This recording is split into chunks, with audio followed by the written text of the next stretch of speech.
Retour à question d'actualité sur les ondes de la Radio-VM en compagnie de Jean-Philippe Trottier. On entend ici et là qu'au Québec, nous serions protégés des difficultés liées à une immigration incontrôlée telle qu'on les voit, par exemple, en Europe. On entend l'inverse également. Ainsi, ce qui se passe, par exemple, dans l'affaire de l'école Bedford ne serait que la pointe de l'iceberg d'une tendance plus profonde. Non seulement cela, mais nous serions également en train de vivre, avec quelques années de décalage, ce qui se passe en Europe actuellement. Pour illustrer ce propos, mon invité cite un livre publié en France il y a plus de 20 ans sous la plume de l'historien Georges Bensoussan, sous le titre « Les territoires perdus de la République ». Cet invité s'appelle Philippe Labrec, il est chroniqueur à cette émission et sur plusieurs plateformes, dont le magazine Les Affaires. Bonjour Philippe. Bonjour. Comment dirais-je, vous avez lu ce livre. D'abord, Georges Bensoussan, j'ai dit historien, mais qu'est-ce qu'on peut dire de plus de lui? En premier lieu, je crois qu'il est historien, point. Il est aussi directeur du Musée de la mémoire de la Shoah à Paris. Oui. Et la publication qui est attachée. Mm-hmm. Il a publié une vingtaine, peut-être 25 livres au total. Principalement sur des questions reliées à au monde juif. La mémoire juive. La mémoire juive, oui. Notamment les juifs en terre arabe. Oui, parce qu'il est séfarade, lui, il est né au Maroc. Exact, exact, oui. C'est ça. Assouline, le journaliste, avait Assouline ou Assouline? Je crois que c'est Assouline. Ah, d'accord. J'espère que je me trompe pas Assouline, ici. Oui, là. c'est ça, oui. Il a publié un livre très intéressant dernièrement appelé « Comment écrire », mais bon, je diverge. Oui. Avait décrit l'œuvre de Bensoussan comme étant le fil rouge de son œuvre était celle des mondes disparus, pardon. Donc, notamment les Juifs en terre arabe, qui a à peu près disparu. Au Maroc, il y en a et la Shoah, bien sûr, qu'on appelle l'Holocauste ici, il faut dire, le langage est différent. Et donc, oui, même les Juifs du Maroc qui ont pas entièrement, mais largement quitté, là, il en reste relativement peu, à ce que je sache. Très peu. La plus vieille synagogue, je pense, c'était à la Riba, en Tunisie aussi. Et là, il reste très peu de Juifs aussi. Non, effectivement. Il a écrit un livre, donc, il y a plus de 20 ans, « Les territoires perdus de la République ». Vous allez loin pour parler de l'actualité? Ben, c'est ce que les événements de l'école Bedford ont suscité en moi. En fait, c'est premièrement le souvenir d'avoir lu partiellement, du moins ce livre là, à peu près 20 ans. Là, je crois que c'est... Oui. 2002. 2002. Donc, j'avais même, petit à côté ici, là, dit à Gilles Kepel, islamologue français connu lors d'un entretien avec lui, que je crois que le Québec avait 20 ans de retard sur la France. Ce qui veut dire que les maux, MAUX, qui affligeaient la France en ce qui a trait à l'islamisation et les banlieues, attiendraient le Québec 20 ans plus tard. Et donc, les territoires perdus de la République de Bensoussan entraient dans cette logique. V'là 20 ans, ce que Bensoussan décrivait, c'est pas, bien sûr, faudrait que je dise ça en premier, là. Les territoires de la République, le livre est une série de chroniques et de textes de différentes personnes, des profs, des parents, des directeurs, des chercheurs, des sociologues, qui décrivent chacun à leur façon ce qu'ils voient en banlieue, principalement de l'antisémitisme. Donc, l'angle de Bensoussan est différent, je dirais, dans son analyse que ce qu'on voit en ce moment à Bedford. Oui. Ou dans d'autres écoles. Il faut dire qu'il y en a d'autres qui sont sous enquête en ce moment pour des choses similaires. Oui. Ceci dit, la cause semble être la même, dans le sens que c'est l'islamisation. Et dans le cas de la France, de classes, d'écoles et de quartiers entiers par la suite. Donc, Bensoussan, ma lecture de Bensoussan il y a à peu près 20 ans, me semblait apte en termes de comparaison pour voir où est-ce qu'on en serait, non seulement aujourd'hui, mais dans 20 ans. D'accord. Juste petite parenthèse, vous avez parlé de Gilles Kepel qui est sur toutes les tribunes maintenant avec la cruauté dont souffrent les Palestiniens maintenant. Donc il est tout le temps, il a écrit un bouquin, il écrit beaucoup de livres sur la question israélienne-palestinienne de façon très modérée. Hein? Je dirais qu'elle est assez neutre, objective dans sa façon d'écrire. Tout à fait, oui. Parce que c'est un sujet passionnel, hein, de part et d'autre. Pour la plupart, oui, mais lui tente de rester le plus objectif possible. Et il est passé sur... Vous avez une chaîne de YouTube, non? Exactement. Idée en évolution, idée au pluriel, pour laquelle, d'ailleurs, j'ai interviewé Gilles Kepel pour son dernier livre sur le conflit israélo-palestinien, en effet. Islamisation, je veux bien. Il y a islam et islamisme. Il faut quand même bien distinguer les deux, non? Est-ce qu'on le fait ici? Il faut distinguer les deux dans le sens où il faut distinguer la pratique d'une religion, l'islam ou une autre, d'après les individus, mais je crois que ça serait naïf ici de ne pas parler de groupe et d'organisation. Comment dire? Quand on parle de christianisme, le isme, qui est rajouté, qu'on a rajouté à l'islam, c'est fait au 19e siècle en France, principalement, si je me rappelle bien. Ah bon? Et c'était simplement pour mettre l'islam à pied d'égalité avec le christianisme et le judaïsme. Donc on disait islamisme au 19e siècle sans la connotation non, qu'on a aujourd'hui d'aujourd'hui. d'extrémisme religieux, si on peut dire. C'est bien. On a rajouté la connotation extrémiste par la suite pour distinguer l'islam normal, entre guillemets, de l'islam politique, on pourrait dire. Oui.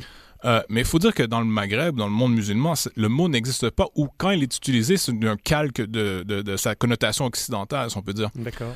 C'est un peu comme ça, on dirait que les chrétiens les plus, disons, rigides et stricts dans leur pratique de la chrétienté n'étaient pas chrétiens, ce qui est un peu faux. Soyons francs, il y a des mouvements politiques inspirés du christianisme, tout comme l'islam a des mouvements qui sont politiques et idéologiques qui sont ancrés dans l'islam, la religion.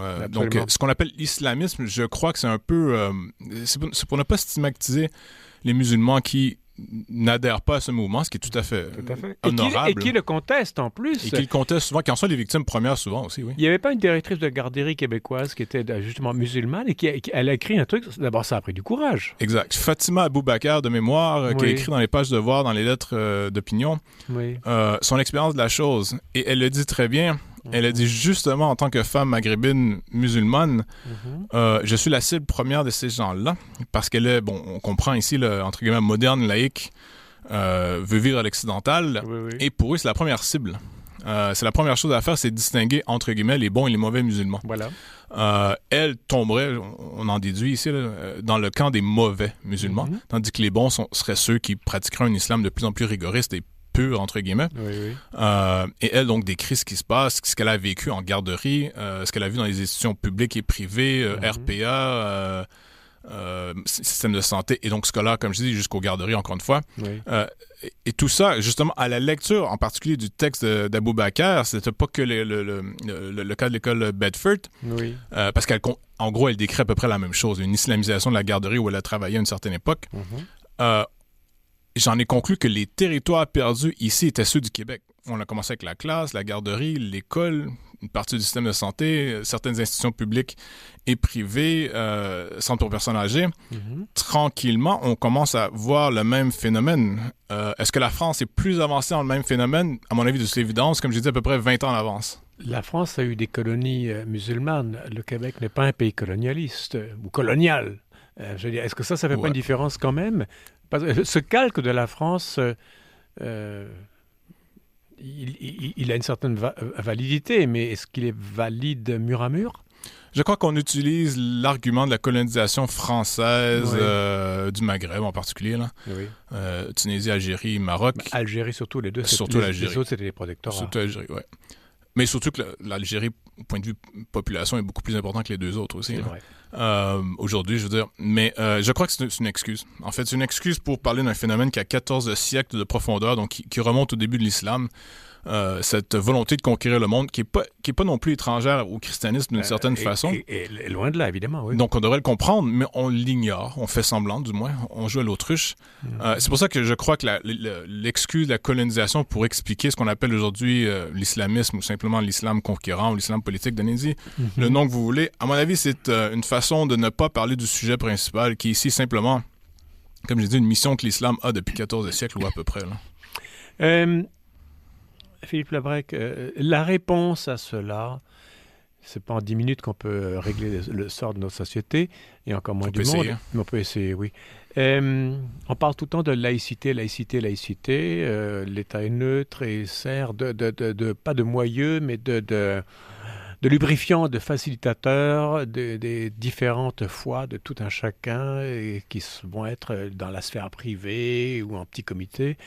Et est-ce que c'est suffisant? Est-ce que c'est la bonne réponse ou pas? Déjà, en France, la laïcité, elle a au moins 100 ans. C'est ce que j'allais dire. Et les catholiques en ont payé un sacré prix aussi, depuis 1905. Est-ce que c'est ça la réponse? Ou la loi 21, par exemple, ici, est-ce qu'elle pourrait avoir le même effet que la loi sur la laïcité en France?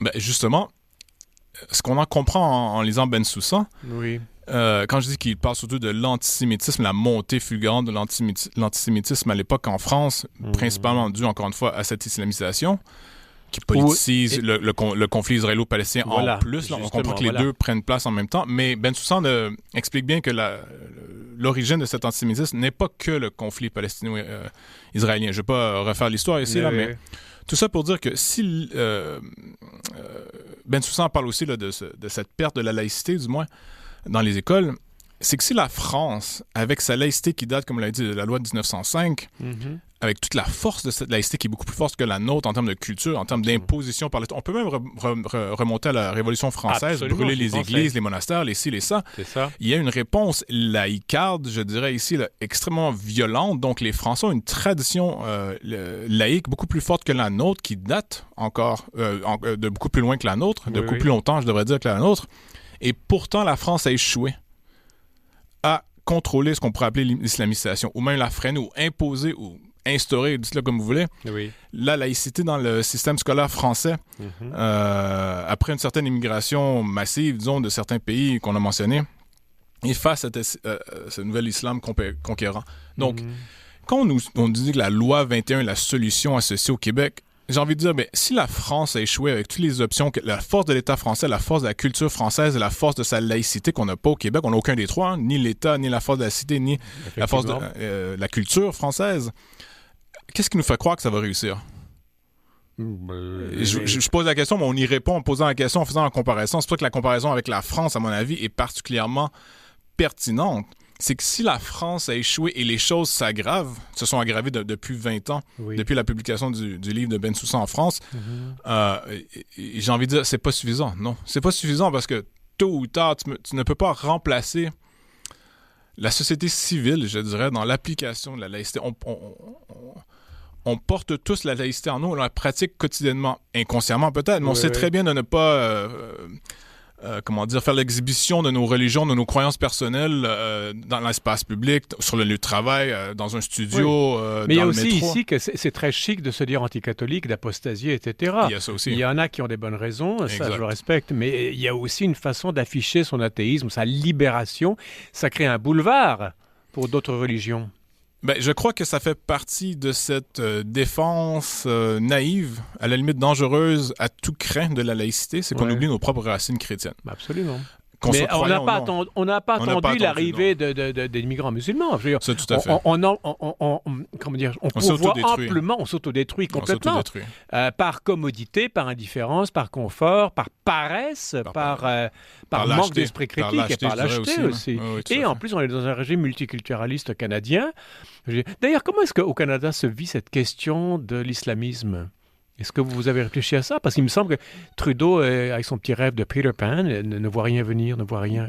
Basé sur des conversations personnelles avec différents Canadiens anglais, si je peux dire, là, du reste du Canada, à l'extérieur du Québec, la chose au privé, comment les gens réfléchissent à la question dans le privé est très similaire à celle qu'on fait au Québec. Donc, très critique de ça. Ceci dit, la différence étant que publiquement, ça ne se dit encore moins qu'au Québec et, l'expression médiatique de ce sentiment privé ne se fait pas. Donc, dans le public, le multiculturalisme, le post-nationalisme canadien trudeauiste domine de façon, j'ai envie de dire, aberrante, communiste quasiment. Tandis qu'au Québec, il y a quand même des relais de cette opposition au multiculturalisme canadien et les questions religieuses qui remontent à la surface, notamment en ce qui a trait à l'islam, mais d'autres aussi, là, pas que. Bon, qu'est-ce qu'on peut faire maintenant? Est-ce qu'on peut remettre le dentifrice dans le tube? De façon réaliste, je crois que non. Je crois qu'on est pris avec ce problème. Ceci dit, il est gérable. Ce que je veux dire, c'est qu'on ne pourra pas inverser ce qui a déjà été fait. Mais je crois que ça demande une approche lucide, ce qui veut dire que, de un, les seuils d'immigration doivent être revus drastiquement. On peut pas commencer on ne peut pas croire qu'en important un peuple, on n'importe pas ce qui vient avec celui-ci. Mais on a fait le bon et le mauvais. Hein? Oui, mais on s'est dit en important d'autres gens qui parlent déjà français, on n'a pas à faire la sale job parce qu'on est paresseux comme tout et lâche, comme vous disiez. Donc, la puissance coloniale aura déjà fait la job auparavant, donc on a qu'à le faire venir ici, et puis voilà, le tour est joué. C'est ce qu'on a compris. Je crois qu'on a aussi réalisé l'erreur de penser que la seule variable importante était la langue. Absolument. Parce que pour nous, c'est notre seul facteur identitaire. C'est tout ce qui reste. Le catholicisme s'est évaporé. C'est tout ce qui reste, oui. Donc, il n'y a que la langue, mais des immigrants d'autres cultures sont peut-être francophones, mais ils ont leur religion, ils ont leur tradition, ils ont ci et ça. Et nous, on a complètement fait l'impasse là-dessus. Tout à fait. Et ils ont bien le droit de l'avoir, j'ai envie de rajouter Absolument, ceci. oui. Ceci dit on amène des individus, ceux-ci s'imbriquent ou s'assimilent, je dirais même jusqu'à dire, à la masse plus facilement, avec leur caractère unique. Oui. Mais ceci dit qu'on passe d'une immigration d'individus à une immigration de masse, donc de peuple. Je crois qu'on ne peut plus assimiler, on ne peut plus intégrer par la suite. Mais pardonnez-moi, Justin Trudeau ignore la notion de peuple. Son père a tout fait pour nier la question collective, la question du peuple. Le fils régurgite comme un perroquet un mantra qui nie. Alors, des immigrants viennent ici et eux, ils en profitent parce que forcément, on vit dans un pays qui se nie lui-même et donc, les Canadiens et les Québécois ont ouvert un boulevard à des gens qui ont des aspirations plutôt communautaristes. Si vous me dites qu'on paie les conséquences des mauvaises décisions et des mauvaises philosophies du passé, je serai entièrement d'accord. Oui. C'est ce qu'on fait en ce moment. On paye le prix des erreurs de nos pères, si je peux dire. C'est ça, voilà. Donc, il y a la politique d'immigration, je crois, que doit être revue de façon stricte. Mm-hmm. Donc, en premier, abaisser les chiffres, drastiquement. Après, il y a des côtés qualitatifs à voir. Oui. Je me rappelle de Jamila Benhabib, d'ailleurs, algérienne d'origine. Ma vie contre Coran. Oui, exactement. Et qui vient en Belgique, mais qui a vécu longtemps au Québec. Oui. Et elle disait, vous savez, quand je suis arrivé au Québec, les Algériens qui étaient ici avec moi, c'était des gens laïcs, des gens qui voulaient vivre la modernité à l'occidentale. Oui. Et on s'est rendu compte que ceux qui suivaient, les Algériens qui suivaient, c'était les barbus, comme elle dit. Elle les appelait les barbus, je cite. Tout à fait. Et donc, il y avait une naïveté du côté canadien. Donc, c'est pour ça que je dis qu'il y a un côté qualitatif aussi aux politiques d'immigration, de un.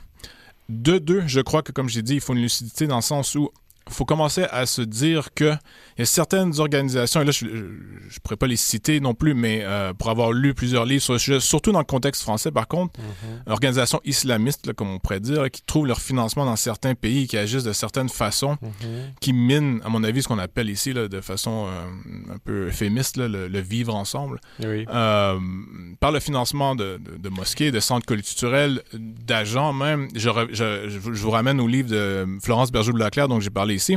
Le frérisme. Sur le frérisme, il y a d'autres organisations. Tout ça, je crois qu'il faut commencer à faire enquête sur ça et savoir d'où l'argent vient, à quelles organisations et qui sont ces prédicateurs qui, au final, minent, comme j'ai dit, entre guillemets, le vivre ensemble et la laïcité québécoise. Philippe Labrec, il y a une tentation également nationaliste identitaire en Europe, évidemment, ça commence à gagner ici aussi. Alors, qui a trouvé son ennemi fort commode dans les woke. Alors, woke, ça veut dire tout et rien. Ils parlent d'islamo-gauchisme, donc eux, c'est la droite. Ils vont appuyer Israël sans aucune condition. Ils sont absolument pro-Israël. Est-ce que c'est ça la bonne réponse à cette islamisation que vous dénoncez dans certaines écoles, certains milieux, etc.? Partiellement seulement, dans le sens que c'est une réponse partielle à un problème beaucoup plus ancré. Absolument. C'est une réponse un peu constipante, enfin, je veux dire. Vous savez, la droite, des fois, fait ce qu'on lui permet de faire, ce que la gauche lui permet de faire. Ce qui veut dire qu'en ce moment, la droite réussit à aller gruger certains espaces. Mais jamais vraiment adopter, si je peux dire, une philosophie, ce qui n'est pas vraiment le mot, mais ce qui est, disons, une façon de penser ancrée, conservatrice. Traditionnelle, et ancrée dans l'histoire, et on est dans la réaction, simplement. Et ce qui ramène à ce qu'on disait tantôt en termes du christianisme, je pense que la première chose à faire pour la droite, ce serait de se réapproprier le christianisme en Occident. Oui. Comme foi ou comme bouclier? Les deux. Oulala. Je crois qu'on peut pas... Exactement. Oulala, c'est la réaction que j'ai eue aussi en y pensant. Ce n'est pas demain, ce n'est pas facile. Non. Ceci dit, je crois que taper en gros là, ou prendre, je devrais dire, la défense de la laïcité de façon un peu naïve, c'est oublier que la laïcité est une valeur de gauche. Donc que la droite l'ait adoptée, même l'extrême droite en Europe, il y a quelque chose de... C'est pas bizarre, là, je peux comprendre, la société évolue, donc la politique et les philosophies qui sont attachées vont, elles aussi, évoluer. Mais la droite ne devrait pas toujours utiliser la laïcité comme étant cette espèce de bouclier à tout, parce que c'est un peu une émulation de la gauche naïve, à mon avis. Et un déracinement. Et de l'islamisme aussi. Et tout à fait, oui. Tout à fait, donc ça va être des frères ennemis. Les territoires perdus de la République de Georges Bensoussan, c'est un livre de 2002 dont vous êtes inspiré pour parler notamment de l'affaire Bedford. Philippe Labrec, merci beaucoup pour tout cela. On vous retrouve la semaine prochaine, cette fois-ci exceptionnellement, mais c'est tous les 2 mardis que vous êtes dans cette émission. Merci beaucoup. Merci à vous. Voilà, c'est la fin de l'émission. Demain, les éditions manitobaines du Blé ont 50 ans et la semaine politique québécoise et canadienne à la régie. Daniel Fortin, ici Jean-Philippe Trottier. Je vous dis merci de votre fidélité. Je vous donne rendez-vous demain. Et entre-temps, je vous invite à rester à l'antenne de Radio-VM.